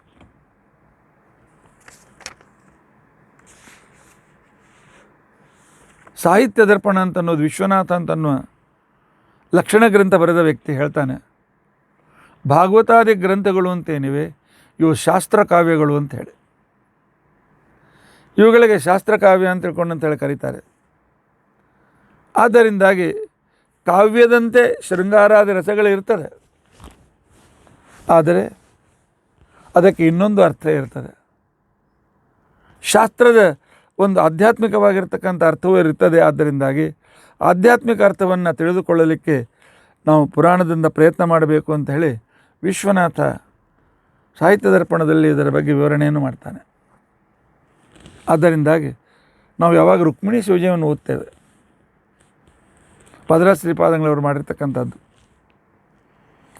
ಅಲ್ಲಿ ಕೃಷ್ಣ ರುಕ್ಮಿಣಿಯರ ವಿವಾಹದ ನಂತರ ಅವರು ಜೊತೆಗಿರ್ತಕ್ಕಂಥ ಸಂದರ್ಭವನ್ನು ಎರಡು ಅರ್ಥ ಇಟ್ಟುಕೊಂಡು ಅದನ್ನು ರಚನೆ ಮಾಡಿದ್ದಾರೆ. ಇನ್ನೊಂದು ಅರ್ಥ ಗೊತ್ತಾಗದೇ ಇದ್ದರೆ ಸನ್ಯಾಸಿಗಳು ಇಂಥ ಒಂದು ಪತಿ ಪತ್ನಿಯರ ಸಂದರ್ಭದಲ್ಲಿರ್ತಕ್ಕಂಥ ಇಂಥ ಒಂದು ಯಾವುದು ಹೊರಗೆ ಹೇಳಬಾರ್ದು ಅಂಥ ರೀತಿಯಾಗಿರ್ತಕ್ಕಂಥ ರೀತಿಯಲ್ಲಿ ವರ್ಣನೆ ಮಾಡಿದ್ದಾರಲ್ಲ ಅಂತನೂ ಸಂಶಯ ಬರ್ತದೆ. ಆದರೆ ಅದಕ್ಕೆ ವ್ಯಾಖ್ಯಾನಕಾರರು ಎರಡು ಅರ್ಥ ಕೊಟ್ಟು, ಮೇಲೆ ನೋಡಲಿಕ್ಕೆ ಪತಿ ಪತ್ನಿಯರ ಜೊತೆಯಲ್ಲಿ ಇದ್ದಂತೆ, ಅಲ್ಲಿರ್ತಕ್ಕಂಥ ಶೃಂಗಾರ ಚೇಷ್ಟೆ ಇದ್ದಂತೆ, ಆದರೆ ಅದರಲ್ಲಿ ಅಭಿವ್ಯಕ್ತವಾಗ್ತಕ್ಕಂತಹ ತತ್ವಜ್ಞಾನದ ವೈಶಿಷ್ಟ್ಯ ಏನು ಅಂತ ಅನ್ನೋದನ್ನು ತೋರಿಸಿಕೊಟ್ಟಿದ್ದಾರೆ. ಇದೊಂದು ಶಾಸ್ತ್ರ ಕಾವ್ಯಗಳ ಒಂದು ಶೈಲಿದು. ಅದಕ್ಕೋಸ್ಕರವೇ ರುಕ್ಮಿಣಿ ವಿಜಯಕ್ಕೆ ಆಗಿನ ಕಾಲದಲ್ಲಿ ಎಲ್ಲ ಪಂಡಿತರು ಸೇರಿದು ಶ್ರೇಷ್ಠ ಕಾವ್ಯ ಅಂತ ತಿಳ್ಕೊಂಡು ಅಂತೇಳಿ ನಿರ್ಣಯ ಮಾಡಿದರು. ಕಥೆ ಹೀಗಿದೆ. ವಾದಿರಾಜ ಶ್ರೀಪಾದಂಗಳವರು ಪುನಾದಲ್ಲಿರುವಾಗ, ಪುಣೆ ಮೊದಲಿನಿಂದಲೂ ಕೂಡ ವಿದ್ಯಾಕ್ಷೇತ್ರ, ಅಲ್ಲಿ ವಿಚಾರ ಬಂತು, ಯಾರು ಶ್ರೇಷ್ಠರು? ಉಪಮಾದಲ್ಲಿ ಕಾಳಿದಾಸ ಶ್ರೇಷ್ಠ, ಭಾರವಿಯಲ್ಲಿ ಅರ್ಥಗೌರವ ಇದೆ, ದಂಡಿ ಅಂತಕ್ಕಂಥವನಲ್ಲಿ ಒಳ್ಳೆ ಲಲಿತ ಪದಗಳಿಂದ ಸುಲಭವಾದ ಪದ, ಕೇಳಲಿಕ್ಕೆ ಸುಂದರ, ಅರ್ಥವೂ ಕೂಡ ಮನೋಹರ. ಆದ್ದರಿಂದಾಗಿ ದಂಡಿ ಆ ರೀತಿಯಾಗಿದ್ದಾನೆ. ಇವರಲ್ಲಿ ಯಾರು ಶ್ರೇಷ್ಠರು ಅಂತಿಕೊಂಡಂಥ ವಿಚಾರ ಬಂದಾಗ ಕೊನೆಗೆ ಎಲ್ಲ ಪಂಡಿತರು ಸೇರಿ ನಿರ್ಣಯ ಮಾಡಿದರು, ಉಪಮಾ ಕಾಳಿದಾಸಸ್ಯ, ಕಾಳಿದಾಸನಲ್ಲಿ ಉಪಮ ಇರಲಿ, ಭಾರವೇ ಅರ್ಥಗೌರವಂ, ಅರ್ಥದ ಶ್ರೇಷ್ಠತೆ ಭಾರವಿಯಲ್ಲಿದೆ, ದಂಡಿನಃ ಪದಲಾಲಿತ್ಯಂ, ದಂಡಿಯ ದಶಕುಮಾರ ಚರಿತ್ರದಲ್ಲಿ ಪದದ ಲಾಲಿತ್ಯ ಇದೆ. ಈಗ ನಿಮ್ಗೆ ಹೇಳಿದ್ರೆ ಅರ್ಥ ಆಗೋದಿಲ್ಲ, ಯಾಕಂದರೆ ಈಗ ಸಂಸ್ಕೃತ ನಾಟಕ ಕಾವ್ಯ ನೀವು ಯಾರೂ ಓದೋದಾಗೆ ಇಲ್ಲ. ಓದಿದ ವಿದ್ಯಾರ್ಥಿಗಳಿಗೆ ಗೊತ್ತಿದೆ ಅದರ ವೈಶಿಷ್ಟ್ಯ ಎಷ್ಟು ಚೆನ್ನಾಗಿದೆ ಅಂತ. ದಶಕುಮಾರ ಚರಿತ ಅಂತ ತಿಳ್ಕೊಂಡಂತೇಳಿ ಒಂದು ಸಂಸ್ಕೃತದ ಲಲಿತ ಕಾದಂಬರಿ. ಬಾಣಭಟ್ಟನ ಕಾದಂಬರಿ ಸ್ವಲ್ಪ ಕಠಿಣ, ಲಲಿತ ಕಾದಂಬರಿ ಹೇಗೆ ಅಂತ ತಿಳ್ಕೊಂಡಂತಂದರೆ, 10 ಒಬ್ಬ ರಾಜಕುಮಾರ, ಆನಂತರ 9 ಮಂತ್ರಿ ಕುಮಾರರು, ಎರಡೂ ಸೇರಿ ಪ್ರವಾಸಕ್ಕೆ ಹೊರಡ್ತಾರೆ. ನಂತರ ಅವರು ಬೇರೆ ಬೇರೆ ಆಗ್ತಾರೆ. ಅವರು ಎಲ್ಲೆಲ್ಲಿ ಹೋದರು, ಯಾರು ಊರಿಗೆ ಹೋದರು, ಅಲ್ಲಿ ಏನು ಮದುವೆ ಆಯಿತು, ಮಕ್ಕಳೇನು, ಅವ್ರು ಹೇಗೆ ಅಂತ ತಿಳ್ಕೊಂಡು ಒಬ್ಬೊಬ್ಬರು ತಮ್ಮ ತಮ್ಮ ಕಥೆ ಎಲ್ಲರೂ ಸೇರಿ ಮತ್ತೊಂದು ಕಡೆ ಸೇರ್ತಾರೆ. ಸೇರಿದಾಗ ಅವ್ರು ಪ್ರತಿಯೊಬ್ಬರು ತಮ್ಮ ತಮ್ಮ ಕಥೆಯನ್ನು ಹೇಳ್ತಾರೆ. ಭಾಳ ಮನೋಹರವಾಗಿದೆ, ಭಾಳ ಚೆನ್ನಾಗಿದೆ. ಸ್ವಲ್ಪ ಸಂಸ್ಕೃತ ಚೆನ್ನಾಗಿ ಬರ್ತಿದ್ರು ಅದನ್ನು ಓದಬೇಕು. ದಶಕುಮಾರ ಚರಿತ ಅಂತ ತಿಳ್ಕೊಂಡು ಅಂತೇಳಿ ಅದು ಈಗೆಲ್ಲ ಓದುವ ಅಭ್ಯಾಸವೇ ನಿಂತು ಹೋಗಿಬಿಟ್ಟಿದೆ ಮೊಬೈಲ್ನಿಂದಾಗಿ. ಆದ್ದರಿಂದಾಗಿ ಬಹಳ ಅನಂತ ದುಃಖಕರವಾಗಿರ್ತಕ್ಕಂಥ ಸಂಗತಿ. ಆಗ ಅವ್ರು ಹೇಳಿದರು, ಈ ಮೂರೂ ಗುಣಗಳು ಮಾಘ ಕವಿ ಬರೆದಿರ್ತಕ್ಕಂತಹ ಶಿಶುಪಾಲವಧ ಅಂತ ಅನ್ನೋ ಗ್ರಂಥದಲ್ಲಿ ಮೂರೂ ಇದ್ದದರಿಂದಾಗಿ ಮಾಘೇ ಸಂತೆ ತ್ರಯೋಗುಣ, ಆದ್ದರಿಂದ ಶಿಶುಪಾಲವಧ ಶ್ರೇಷ್ಠ ಗ್ರಂಥ ಅಂತ ತಿಳ್ಕೊಂಡು ಅಂತೇಳಿ ಅದನ್ನು ಪುಣ್ಯನಗರದಲ್ಲಿ ಡಂಗುರ ಸಾರಿದರು. ವಾದರಾಜ ಶ್ರೀಪಾದಂಗಳು ಇದನ್ನು ಕೇಳಿ ಅವರು ವ್ಯವಸ್ಥಾಪಕರಿಗೆ ಹೇಳಿ ಕಳಿಸಿದರು, ಮಾಘನಕ್ಕಿಂತಲೂ ಶ್ರೇಷ್ಠವಾಗಿರ್ತಕ್ಕಂಥ ಒಂದು ಕಾವ್ಯ ಇದೆ, ಹಾಗಾದ್ರೆ ತಂದು ತೋರಿಸ್ರಿ. ಇಲ್ಲ, ಅದು ನಮ್ಮ ಊರಿನಲ್ಲಿದೆ, ಅಲ್ಲಿಂದ ಬರಬೇಕಾಯ್ತು ಅಂತ ತಿಳ್ಕೊಂಡಂತಂದರೆ 16 ದಿವಸ ಬೇಕಾಗ್ತದೆ. ಆಯ್ತು ತರಿಸ್ರಿ, ಪರವಾಗಿಲ್ಲ ಅಂತ ತಿಳ್ಕೊಂಡು ಇರಲಿಲ್ಲ, ಬಿಡಲಿಲ್ಲ.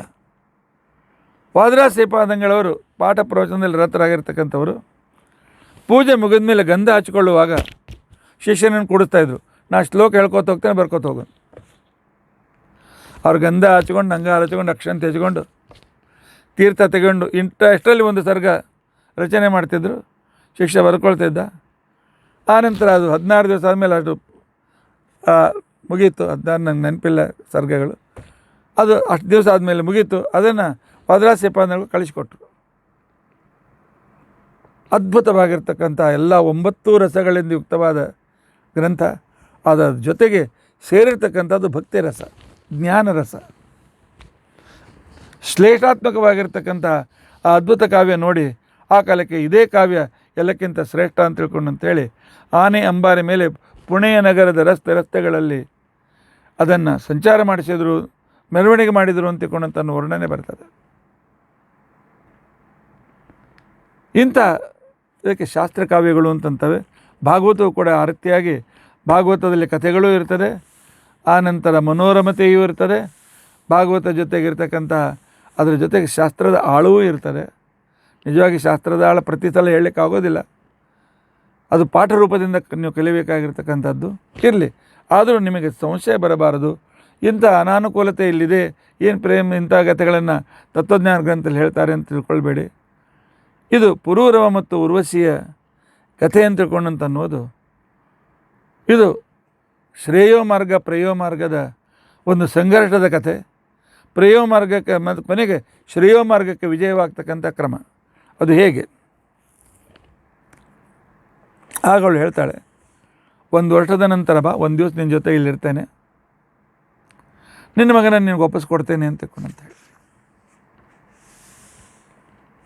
ಹರಿವಂಶದ ಪ್ರಕಾರ ಅವಳು ಹೇಳ್ತಾಳೆ, 6 ಜನ ಮಕ್ಕಳನ್ನು ನಾನು ಕೊಡ್ತೇನೆ, 6 ವರ್ಷ ಒಂದೊಂದು ದಿನ ನಿನ್ನ ಜೊತೆಗೆ ನಾನು ಇರ್ತೇನೆ ಅಂತ ತಿಳ್ಕೊಂಡಂತೇಳಿ. ಹರಿವಂಶದಲ್ಲಿ ಶ್ಲೋಕ ಬಂದಿದೆ, ಸಂವತ್ಸರಾತ್ ಕುಮಾರಾಸ್ತೆ ಭವಿಷ್ಯಂತಿ ನ ಸಂಶಯ ನಿಶಾಮೇ ಕಾಂಚನಪತೆ ನಿವತ್ಸತಿ ಮಯಾಸ. 6 ಮಕ್ಕಳು 6 ವರ್ಷಕ್ಕೊಮ್ಮೆ ನಿನ್ನ ಜೊತೆಯಲ್ಲಿ ನಾನು ಇರ್ತೇನೆ ಅಂತ ತಿಳ್ಕೊಂಡಂತ ಇರ್ತಾಳೆ. ಈ ರೀತಿ ಮಕ್ಕಳನ್ನು ಕೊಟ್ಟ ನಂತರ ಆಗ ಹೇಳ್ತಾನೆ ಉರ್ವಶಿ, ನಿನ್ನ ಜೊತೆಗಿದ್ದಷ್ಟು ನನಗೆ ನಿನ್ನನ್ನು ಬಿಟ್ಟಿರ್ಲಿಕ್ಕೆ ಆಗ್ತಾ ಇಲ್ಲ. ಹೌದು, ಲೌಕಿಕ ಸುಖ ಸ್ವರ್ಗ ಸುಖದಲ್ಲಿರ್ತಕ್ಕಂಥ ವ್ಯಕ್ತಿಗೆ ಅದನ್ನು ಬಿಡಬೇಕು ಅಂತ ಮನಸ್ಸು ಬರೋದಿಲ್ಲ. ಆದ್ದರಿಂದಾಗಿ ನಿನ್ನನ್ನು ಯಾವಾಗಲೂ ನನ್ನ ಜೊತೆಯಲ್ಲಿ ಯಾಕೆ ನೀನು ಇರಬಾರ್ದು ಅಂತ ಕೇಳಿದಾಗ ಉರ್ವಶಿ ಹೇಳ್ತಾಳೆ, ನೋಡು, ನಾನು ಗಂಧರ್ವ ಲೋಕದ ಸ್ವತ್ತು, ಇಂದ್ರಲೋಕದ ಆ ಲೋಕದ ಲಕ್ಷ್ಮೀ ನಾನು, ಲೋಕದ ಆ ಸೌಂದರ್ಯ ದೇವತೆ ನಾನು. ಆದ್ದರಿಂದಾಗಿ ಅದನ್ನು ಬಿಟ್ಟು ನಾನು ಬರಲಿಕ್ಕಾಗೋದಿಲ್ಲ. ನೀನು ಆ ಗಂಧರ್ವ ಲೋಕಕ್ಕೆ ಬಂದಿ ಅಂತ ತಿಳ್ಕೊಂಡಂತಂದರೆ ಆಗ ನನ್ನ ಸಾಮೀಪ್ಯದಲ್ಲಿ ನೀನು ಇರಲಿಕ್ಕೆ ಅನುಕೂಲತೆ ಆಗ್ತದೆ ಅಂತ ತಿಳ್ಕೊಂಡಂತ ಹೇಳಿ. ಹಾಗಾದ್ರೆ ನಾನು ಏನು ಮಾಡಲಿ? ಏನು ಮಾಡಲಿ ಅಂತಂದಿರ್ತಕ್ಕಂಥ ಸಂದರ್ಭದಲ್ಲಿ ನೋಡು, ಗಂಧರ್ವರನ್ನು ಅಂದರೆ ಗಂಧರ್ವರ ಅಂತರ್ಗತನಾದ ಪರಮಾತ್ಮನ ಉಪಾಸನೆ ಮಾಡು, ಅವರು ನಿನಗೆ ನನ್ನ ಜೊತೆಯಲ್ಲಿರಬೇಕಾಗಿರ್ತಕ್ಕಂಥ ಕ್ರಮವನ್ನು, ಗಂಧರ್ವ ಲೋಕಕ್ಕೆ ಹೇಗೆ ಬರಬೇಕು ಅಂತ ಅನ್ನೋ ಕ್ರಮವನ್ನು ತಿಳಿಸ್ಕೊಡ್ತಾರೆ ಅಂತ ಕೊಂಡು ಆಗ ಅವನು ಗಂಧರ್ವರನ್ನು ಸ್ತೋತ್ರ ಮಾಡ್ತಾನೆ. ಪುರೂರವ ರಾಜ ಮಾಡಿರ್ತಕ್ಕಂಥ ಸಂದರ್ಭದಲ್ಲಿ ಆ ಕಾಲಕ್ಕೆ ಅವನಿಗೆ ಅವರೇನು ಮಾಡ್ತಾರೆ, ಒಂದು ಹೋಮಕುಂಡವನ್ನು ಅದರ ಮಧ್ಯದಲ್ಲಿ ಒಂದು ಅಗ್ನಿ ಇಟ್ಟನ್ನು ಕೊಡ್ತಾರೆ. ಇದೇ ಊರ್ವಶಿ, ನೀನು ಇದ್ರ ಜೊತೆಯಲ್ಲಿ ಇದ್ಬಿಡು ಅಂತ ತಿಳ್ಕೊಂಡಂತೇಳಿ. ಊರ್ವಶಿಯ ಚಿಂತನೆಯಲ್ಲಿರ್ತಕ್ಕಂಥ ಕಾಮಾತುರಾಣಂ ನಭ್ಯಂನ ಲಜ್ಜಾ ಅಂತ ತಿಳ್ಕೊಂಡಂತೇಳಿ, ಊರ್ವಶಿಯನ್ನು ಕೊಡ್ತಾ ಇದ್ದಾರೆ ಅಂತೇಳಿ ತೆಗೆದುಕೊಂಡ.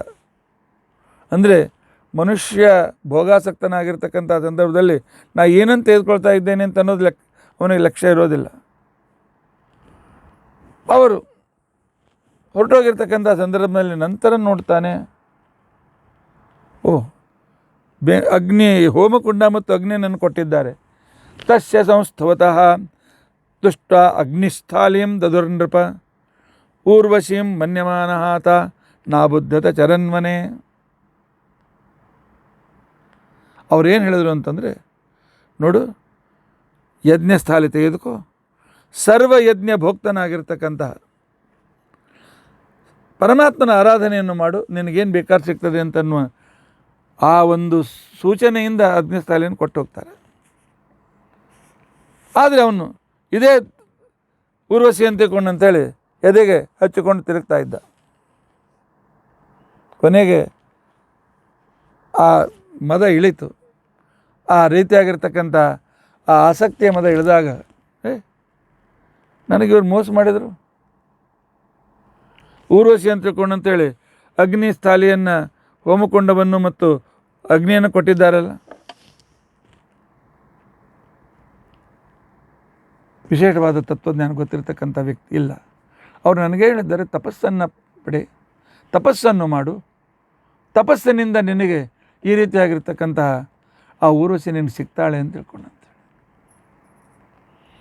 ಆಗ ಅವನು ಒಂದೇ ಸಮನೆ ಊರ್ವಶಿಯನ್ನೇ ನೆನೆಸುತ್ತಾ, ಇದರರ್ಥ ಘೋರವಾಗಿರ್ತಕ್ಕಂಥ ತಪಸ್ಸನ್ನು ಮಾಡಿದ್ದಾನೆ. ತಪಸ್ಸನ್ನು ಮಾಡಿರ್ತಕ್ಕಂಥ ಸಂದರ್ಭದಲ್ಲಿ ಇವನು ಮಾಡ್ತಾ ಇರುವಂತೆ ಕೃತಯುಗ ಮುಗಿದೋಯ್ತು, ತ್ರೇತಾಯುಗ ಪ್ರಾರಂಭ ಆಯಿತು. ಸ್ಥಾಲೀಮ್ನ್ಯಸ್ಯ ವನೇ ಗತ್ವಾ ಗ್ರಹಾನ್ ಅಧ್ಯುಷಿತೋ ನಿಶಿ ತ್ರೇತಾಯಾಂ ಸಂಪ್ರವೃತ್ತಾಯಾಂ ಮನಸ್ಸಿತ್ರ ವ್ಯವರ್ತತ. ಅವನ ತಪಸ್ಸಿನಿಂದ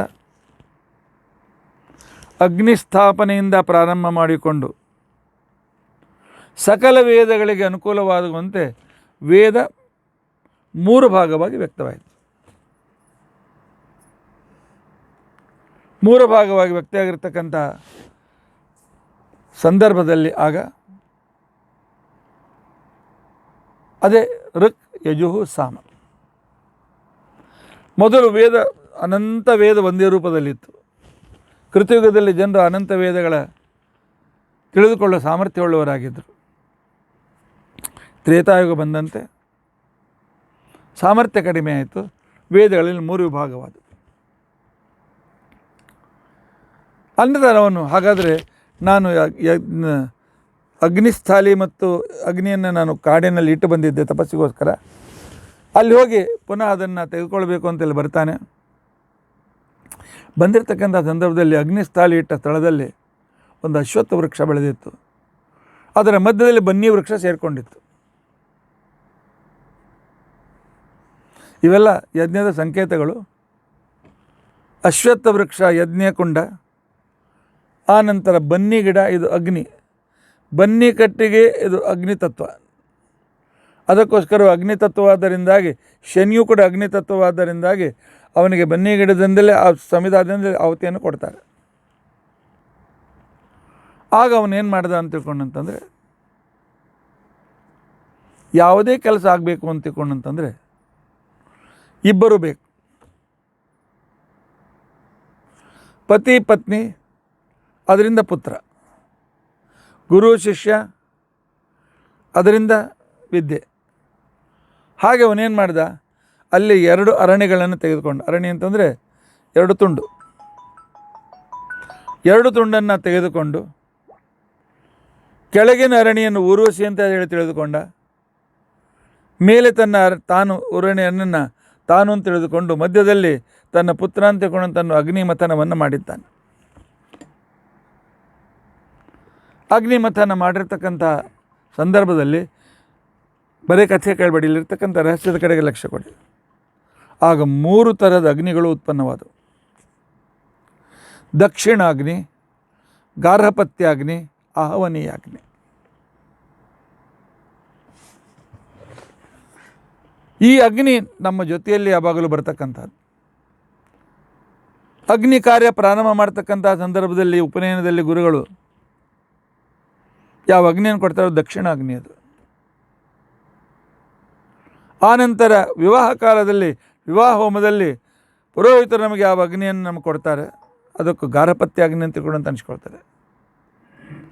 ಇವೆರಡು ಅಗ್ನಿಯನ್ನು ರಕ್ಷಣೆ ಮಾಡದೇ ಇದ್ದಾಗ ಆಗಿಂದಾಗಲೇ ಶಾಂತಿ ಹೋಮ ಪವಮಾನ ಹೋಮ ಮಾಡಬೇಕಾಯ್ತು ಅಂತ ತಿಳ್ಕೊಂಡು ಅಂತಂದರೆ ಯಾವ ಅಗ್ನಿಯನ್ನು ಸ್ಥಾಪನೆ ಮಾಡ್ತೇವೆ ಅದು ಆಹವನೀಯ ಅಗ್ನಿ. ಆದರೆ ಮೊದಲು ಎಲ್ಲರೂ ಆ ಅಗ್ನಿನಾಮಕನಾಗಿರ್ತಕ್ಕಂಥ ಪರಮಾತ್ಮನನ್ನೇ ವಿಶಿಷ್ಟವಾದ ರೀತಿಯಲ್ಲಿ ಧಾರಣೆ ಮಾಡಿದರು. ಭಾಗವತ್ಕಾರ ಹೇಳ್ತಾರೆ, ಏಕ ಏವ ಪುರಾ ವೇದ ಪ್ರಣವ ಸರ್ವಮಂಗ್ಮಯ. ಕೃತಯುಗದಲ್ಲಿ ವೇದ ಅನಂತ ವೇದಗಳು ಒಂದೇ ವೇದ ಅಂತ ಅನ್ಸ್ಕೊಳ್ತಾ ಇದ್ವು. ಹಾಗೆ ಋಗ್ವೇದ, ಯಜುರ್ವೇದ, ಸಾಮವೇದ, ಅಥರ್ವವೇದ ಈ ರೀತಿ ಭಾಗ ಇರ್ತಿರಲಿಲ್ಲ. ಆ ವೇದದ ಅತ್ಯಂತ ಅಬ್ರಿಜ್ ರೂಪ ಪ್ರಣವ ಓಂಕಾರ. ಆ ಓಂಕಾರ ಸಕಲ ವೇದದ ಪ್ರತಿನಿಧಿಯಾಗಿ ಹೌದು ಇತ್ತಾಗಿತ್ತು. ಆಗ ಒಬ್ಬನೇ ದೇವತೆ ಎಲ್ಲರಿಂದಲೂ ಪೂಜಿಸಲ್ಪಡ್ತಿದ್ದ ಶ್ರೀಮನ್ನಾರಾಯಣ. ದೇವೋ ನಾರಾಯಣೋ ನಾನ್ಯಃ ಏಕಃ ಅಗ್ನಿ. ಒಂದೇ ಅಗ್ನಿ ಇತ್ತು, 3 ಅಗ್ನಿ. ದಕ್ಷಿಣ ಅಗ್ನಿ, ಗಾರ್ಹಪತ್ಯಾಗ್ನಿ, ಆಹ್ವಾನ ಅಂತ ಇರ್ತಿರಲಿಲ್ಲ. ಒಂದೇ ಅಗ್ನಿ, ನಾಚಿಕೇತಾಗ್ನಿ. ಒಂದೇ ಅಗ್ನಿ, ನಾಚಿಕೇತಲ್ಲ. ಆಗಿನ ಕಾಲಕ್ಕೆ ವರ್ಣ ಒಂದೇ ಇತ್ತು. ಬ್ರಾಹ್ಮಣ, ಕ್ಷತ್ರಿಯ, ವೈಶ್ಯ, ಶೂದ್ರ ಈ ರೀತಿ ಇರಲಿಲ್ಲ. ಹಾಗೆ ತಿಳ್ಕೊಳ್ಬೇಡಿ. ಒಂದೇ ವರ್ಣ ಅಂತ ತಿಳ್ಕೊಂಡಂತಂದರೆ ಸತ್ವಪ್ರಧಾನವಾಗಿರ್ತಕ್ಕಂಥ ಜನರೇ ಹೆಚ್ಚಾದ್ದರಿಂದಾಗಿ ಆಗಿನ ಕಾಲಕ್ಕೆ ಒಂದೇ ವರ್ಣ ಇತ್ತು. ಆಗ ನಂತರ ರಜಪ್ರಧಾನ, ತಮಃಪ್ರಧಾನಾದಿಗಳು ಉಳಿದ ವರ್ಣಗಳು ಹುಟ್ಟತಕ್ಕಂಥ ಈತ ಅವರೆಲ್ಲರೂ ಕೂಡ ಸಾತ್ವಿಕರಾಗೇ ಇದ್ದರು. ಏಕೋ ವೇದ ಕೃತೇತ್ವಾಸೀತ್. ಶಾಸ್ತ್ರ ಈ ರೀತಿಯಾಗಿ ನಮ್ಗೆ ತಿಳಿಸಿಕೊಡ್ತದೆ. ಕೃತಯುಗದಲ್ಲಿ ಒಂದೇ ವೇದ ಇತ್ತು. ತ್ರೇತಾಯಾಂಸ ತ್ರಿಧಾಭವತ. ತ್ರೇತಾಯುಗದಲ್ಲಿ ಈ ಪುರೋರಮನಿಂದಾಗಿ ಋಕ್ ಯಜುಸ್ಸಾಮ ಅಂತಕ್ಕಂಥ ವೇದಗಳಿಂದ 3 ಅದು ಅಭಿವ್ಯಕ್ತವಾಯಿತು. ದ್ವಾಪರ ಯುಗ ಬರುವಾಗ ಅದು 5 ಭಾಗ ಆಯಿತು. 5ನೇದೆಲ್ಲಿಂದ ತರ್ತೀರಿ ಆಚಾರ್ಯ ಅಂತಂದರೆ ಋಗ್ವೇದ, ಯಜುರ್ವೇದ, ಸಾಮವೇದ, ಅಥರ್ವವೇದ, ವೇದವ್ಯಾಸದೇವರು ರಚಿಸಿರ್ತಕ್ಕಂಥ ಮಹಾಭಾರತದ 5ಮ ವೇದ. ಈಗ ಕಲಿಯುಗದಲ್ಲಿ ಉತ್ಸನ್ನಸ್ಸ ಕಲಿಂ ಪ್ರಾಪ್ಯ. ಕಲಿಯುಗ ಬಂದು ಸಂಪೂರ್ಣ ವೇದ ಮುಚ್ಚೋಗ್ಬಿಡ್ತು. ಒಂದು ಕೋಟಿ ಬ್ರಾಹ್ಮಣರಲ್ಲಿ ಒಬ್ಬ ಬ್ರಾಹ್ಮಣ ಸರಿಯಾದ ರೀತಿಯಲ್ಲಿ ವೇದಾಧ್ಯಯನ ಮಾಡ್ತಾನೆ. ಅರ್ಥ ಇಲ್ಲದೆ ವೇದಾಧ್ಯಯನ ಲಕ್ಷದಲ್ಲಿ ಒಬ್ಬನಂತ ನೋಡ್ಬೋದು. ಆದರೆ ಉಳಿದವರಿಗೆ ಸಂಧ್ಯಾವಂದನೂ ಕೂಡ ಪೂರ್ತಿ ಮಾಡದೇ ಇರತಕ್ಕಂಥವರಿಗೆ ನಾವು ಏನಂತ ಹೇಳಬೇಕು? ಉತ್ಸನ್ನ ಸಾ ಕಲಿಂ ಪ್ರಾಪ್ಯ. ಆ ವೇದ ವಿದ್ಯೆಯನ್ನು ಕಳೆದುಕೊಂಡಿದ್ದೇವೆ. ಆ ವೇದ ವಿದ್ಯೆಯ ಅರ್ಥವನ್ನು ಹಾಗೆ ನಾನು ಹೇಳಿದಂತೆ 2 ಸಂದರ್ಭವನ್ನು ಜೋಡಿ ಹೇಳಕ್ಕೆ ಪ್ರಯತ್ನ ನಾನು ಮಾಡಿದೆ. 3 ಭಾಗ: ಆದಿ ಭೌತಿಕ ಅರ್ಥ, ಆದಿ ದೈವಿಕ ಅರ್ಥ, ಆಧ್ಯಾತ್ಮಿಕ ಅರ್ಥ. ಇಂಥ ವೇದ, ಅದಕ್ಕೋಸ್ಕರವೇ ಛಾಂದೋಗ್ಯ ಉಪನಿಷತ್ತು ಹೇಳ್ತದೆ, ತದ್ಯಥಾ ಸರ್ವಾಣಿ ಪರ್ಣಾನಿ ಶಂಕುನ ಸಂತೃಣ್ಣಾನಿ. ಹೇಗೆ ಒಂದು ಸೂಜಿಯನ್ನು ತೆಗೆದುಕೊಂಡು ಅದರಲ್ಲಿ ಎಲೆಗಳನ್ನು ಪುಣಿಸಿದರೆ ಆ ಒಂದೇ ಸೂಜಿ 100 ಎಲೆಗಳನ್ನು ಒಂದು ಕಡೆಗೆ ತರ್ತದೆ. ಹಾಗೆ ಓಂಕಾರೇಣ ಸರ್ವ ವಾಕ್ ಸಂತೃಣ್ಣ. ಎಲ್ಲರೂ ಪ್ರಣವೋಪಾಸನೆಯಲ್ಲೇ ಸಕಲ ವೇದಗಳ ಅರ್ಥವನ್ನು ತಂದುಕೊಂಡು ಉಪಾಸನೆ ಮಾಡ್ತಕ್ಕಂಥ ಕ್ರಮ ಆಗಿನ ಕಾಲಕ್ಕೆ ಇತ್ತು ಅಂತ ತಿಳ್ಕೊಂಡು ಅಂತ ಹೇಳ್ತಾ ಇದ್ದ. ಆಗ ಬ್ರಹ್ಮ, ರುದ್ರ, ಇಂದ್ರ ಎಲ್ಲ ರೀತಿಯಾಗಿರ್ತಕ್ಕಂಥ ಹೆಸರುಗಳನ್ನು ಪರಮಾತ್ಮನೇ ಹೇಳಲ್ಪಡ್ತಿದ್ದ. ಬೇರೆ ಅರ್ಥ ಆಗ್ತಾ ಇಲ್ಲ. ಆಗಿನ ಜನರು ಇಂದ್ರ ಅಂತಂದರೆ ಪರಮಾತ್ಮ ಅಂತ ಅರ್ಥ ಮಾಡ್ಕೊಳ್ತಾರೆ, ಅಗ್ನಿ ಅಂದರೆ ಪರಮಾತ್ಮ ಅಂತ, ವರುಣ ಅಂದರೆ ಪರಮಾತ್ಮ ಅಂತ ಅರ್ಥ ಮಾಡ್ಕೊಳ್ತಾ ಇದ್ರು. ಅಷ್ಟು ತತ್ವಜ್ಞಾನಿಗಳಾಗಿದ್ದರು. ಆಗ ಬ್ರಹ್ಮಾದಿಗಳಿಗೆ ದೇವತೆಗಳಿದ್ರಲ್ಲ, ಇದ್ದರು. ಅವರು ಮನುನಾಮಕರಾಗಿದ್ದುಕೊಂಡು ಅವರು ಆ ಕಾಲದಲ್ಲಿ ನಮಗೆ ತಂದೆಯಂತೆ, ಗುರುವಂತೆ ಆ ದೇವತೆಗಳು ನಮಗೆ ಉಪಕಾರವಾಗಿದ್ದು. ದೇವತೆಗಳಂತೆ ಅಲ್ಲ, ತಂದೆಯಂತೆ ಗುರುವಂತೆ ಪೂಜಿತರಾಗಿದ್ದರು. ಲಕ್ಷ್ಯ ಕೊಡಿ. ವಕ್ತೃತ್ವೇನ ಪಿತೃತ್ವೇನ ಕಾರಿತ್ವೇನೈವಚ ಆದರಾತ್. ದೇವತೆಗಳಿಗೂ ಮನುಷ್ಯರಿಗೂ ಎಷ್ಟು ಸಮೀಪ ಸಂಬಂಧ ಇತ್ತಲ್ಲ, ಎದುರಿಗೆ ಕುಳಿತುಕೊಂಡು ಉಪದೇಶ ಮಾಡ್ತಾ ಇದ್ದಾರೆ ಅಂತ ಅನ್ನುವಷ್ಟು ಸಂಬಂಧ ಇತ್ತು. ತಂದೆಯಂತೆ ನಮ್ಮ ಪರಿಪಾಲನೆ ಮಾಡ್ತಕ್ಕಂಥ ಅನ್ನೋ ಸಂದರ್ಭದಲ್ಲಿ ಆ ದೇವತೆಗಳ ಜೊತೆಗೆ ನಮ್ಮ ವ್ಯವಹಾರ ಇತ್ತು. ಕಾರಿತ್ವೇನ, ದೇವತೆಗಳಿದ್ದಾರೆ ಮಾಡ್ತಾರೆ, ನಾನು ಉಪಾಸನೆ ಮಾಡ್ತಾ ಕೂತ್ಕೊಳ್ತೇನೆ ಅಂತೇಳಿ. ದೇವತಾತ್ವದಿಂದ ಅವರನ್ನು ಪೂಜೆ ಮಾಡ್ತಿರಲಿಲ್ಲ. ದೇವತಾತ್ವದಿಂದ ಪೂಜೆ ಮಾಡ್ತಾ ಇಲ್ಲ ಅಂತಂದ್ರೆ ಏನರ್ಥ? ಅವ್ರ ದೇವತೆ ಆಗಿದ್ದಿಲ್ಲ ನಾವಾಗ. ಅದಕ್ಕೆ ಅರ್ಥ ಶ್ಲೋಕಾರ್ಥ ಭಾಗವತದಲ್ಲಿ ಮಾಡ್ಕೊಳ್ಬೇಕಾದ್ರೆ ದೇವತೆಗಳನ್ನು ಬೇಡುವ ರೀತಿಯಿಂದ ದೇವರನ್ನು ಎಂದಿಗೂ ಪೂಜೆ ಮಾಡ್ತಾ ಇರಲಿಲ್ಲ. ದೇವ ಅಂತಂದರೆ ದಾನಾತ್ ದೇವ. ಈ ದೇವರು ಇಷ್ಟು ಕೊಡ್ತಾರೆ, ಈ ಸತ್ಯನಾರಾಯಣ ಪೂಜೆಯಿಂದ ನಾನು ಆಗ್ತದೆ ಅಂತ ನಾವು ಪೂಜೆ ಮಾಡ್ತೇವೆ.